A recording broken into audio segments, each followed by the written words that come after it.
په کندهار کې د سیمه ییزو ارګانونو ادارې لخوا د کارموندنې پروګرام پیل شو چې له مخې به یې زرګونه ځوانانو ته کار پیدا شي.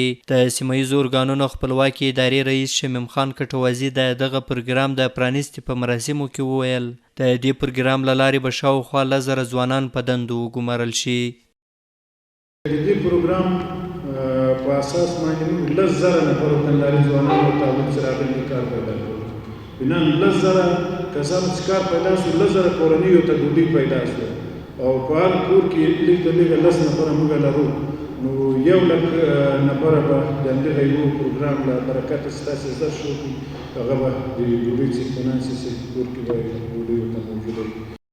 دغه راز د ولسي تړون عملیاتي مسؤل عبدالباري احمدزي بیا وویل په کندهار کې د ولسي تړون پروګرام له لارې د 33 میلیونه ډالرو په ارزښت پروژې تطبیق شوې چې شاوخوا 10,000 کسانو ته پکې د کار زمینه برابره شوې. خلکو له طریقه 33 میلیونه ډالر د ولسي تړون برنامې تطبیق کړي دي چې شاید له 20,000 نه زیات خلکو یا 10,000 زیات خلکو ته کار کې پیدا شوی مستقیم او غیر مستقیم. تقریبا په کندهار کې 1,20,000 ته 1,10,000 کورنۍ پلان دي چې غذایي بستې ورته ورکول شي. 300 شوراګانو کې یا تقریبا 90,000 کورنیو ته رسېدلې دي. 80,000 چې پاتې دي زمونږ د همکارانو سره ښاروالي سره ستاسو همکاري ډېره زیاته لازمه ده.